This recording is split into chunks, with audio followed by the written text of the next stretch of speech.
On my screen right now is an Amazon dashboard showing almost $90,000 made in one singular month. The reason I'm able to make this much money off of Amazon isn't because I found some secret hack that nobody knows about or some trendy product that's going super viral right now. It's simply because I'm doing Amazon FBA the right way. So in this video, I'm gonna show you everything, literally everything that goes into making this much money a month from Amazon and then some. I'm gonna be talking about product sourcing methods, supplier relationships, my margins, inventory management, and even my biggest mistakes leading up all the way until today. This isn't gonna be some surface level interview. I'm literally gonna pull the entire curtain back and show you everything there has to do with this type of business. The real numbers, the real processes that I use, and the work that you're gonna have to put in that goes into building a 6, 7, or even 8-figure empire through e-commerce on the Amazon platform. $35,000 profit across 47 different products that I'm currently running. My top performing item did almost $8,000 in profit alone in a singular month. I source it for $13.99 with some shipping and some tax, and then I sell it for about $27.99. If I had to put a number to it, I'd say that I'd source from about 20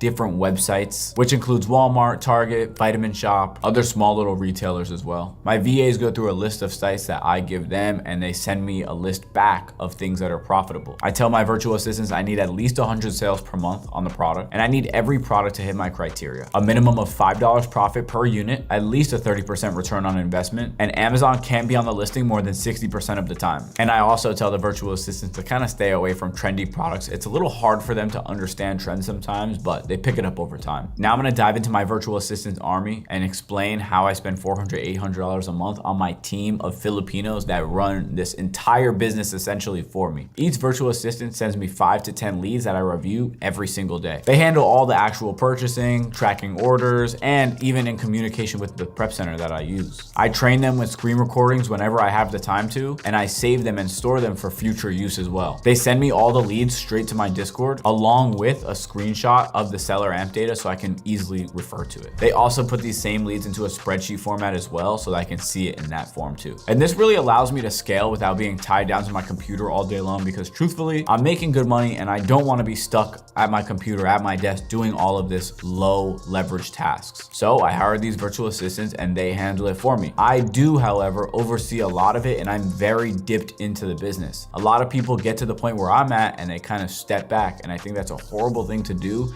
until you've really perfected your craft and your VAs along with the rest of the team are very strong together. Now I'm gonna go over my wholesale relationships and how I transferred from retail and online arbitrage into wholesale. With online arbitrage, I was buying anywhere from 10 to 100 units at a time, but now with wholesale, I'm able to place thousands of unit purchase orders at a single time, and that really saves me a lot of time since time is of the essence. Like I mentioned earlier, I'm a big guy on time, and I don't want to be stuck to my computer all day. For the most part, the VAs actually don't manage that much of the wholesale stuff. I kind of do a lot of it, especially since I'm networking and talking to a lot of these guys.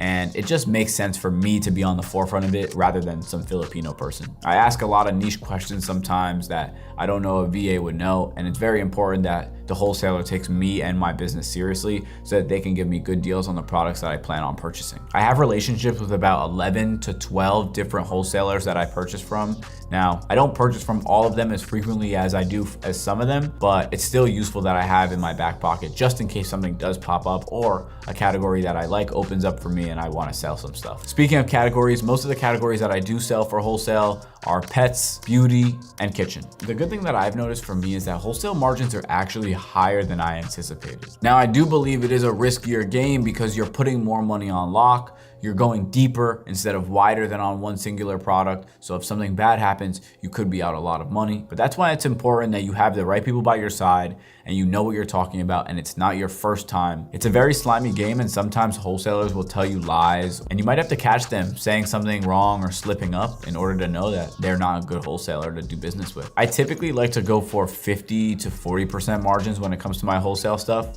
because why not? When you're purchasing a lot of units, you have a lot more leverage because you're not spending $1,000, you're not spending $2,000, you're spending $25,000, $50,000. Now let's discuss my ungating strategy for premium brands, because this seems to be a really big hot topic right now, and it seems to be the #1 reason that most sellers fail. One brand could easily unlock $100,000 profit a year. So it's very important that you treat these ungates as such. A lot of people try and order from Nike.com or something like that, and submit that receipt to Amazon and thinking they're gonna get ungated. That's just simply not the case anymore. It does involve a lot more moving factors than it did 3, 4, 5 years ago. And before I tell you my exact ungating strategy, I'm gonna let you in on a little secret for free. 99% of the things that you're trying to get ungated for will eventually get ungated if you just continue selling. I've noticed new accounts under $10,000 revenue a month will have a much harder time getting ungated than someone who's doing $100,000 a month. When it comes down to invoices from my wholesale suppliers, I do a few things that I think are really important. I'll highlight my name, I'll highlight the unit count, right? So if it's 100 or 400, and if applicable, I'll highlight the payment method as well. Also, if the comments are available, I always use the comments. It's super useful. One of the best kept secrets for my Amazon account is that I specifically like products that are harder on gates. When I notice that younger or beginning level sellers have a harder time on gating the product I want to sell, it makes me want to sell it more because there's going to be less competition,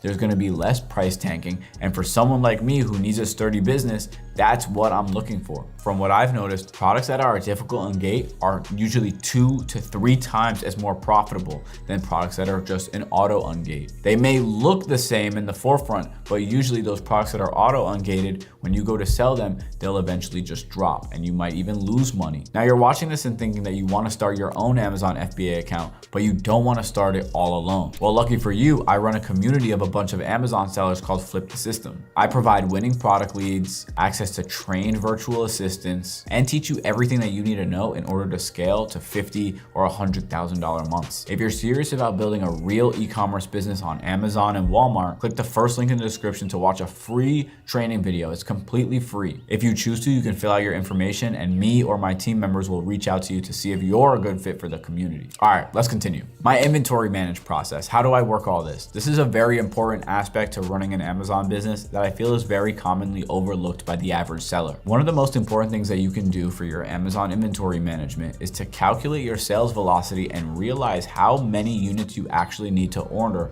before your next replenish. A lot of sellers start delaying this process and only start buying stuff after they've sold out. What this will do is create a 1 to 2 week gap before the product gets to either your house or Amazon before it can be continued sold again. So what I do is I use a spreadsheet to track all of this. Now, sometimes the numbers are moving, but for the most part, when you've been selling an ASIN for months, it's very easy to see how many units it's gonna sell per month. I track sales velocity on this spreadsheet, reorder points, and cash flow for each product. For my fast movers, I like to keep 90 days worth of inventory. Now, a lot of younger sellers prefer to keep 30 days of inventory just because they wanna keep, relooping their money, and 30 is an easy number to remember. For my slower movers, I'll typically go for around 2 months of product, so 60 days. And of course, the prep center. They save me a ton of time and they do save me money as well, since a lot of them are in tax-free states. So the products I buy go from the retailer or wholesaler to the prep center, and then from the prep center to Amazon. And this is all without me touching the item. And when I tell people about this process, a lot of them think I'm drop shipping,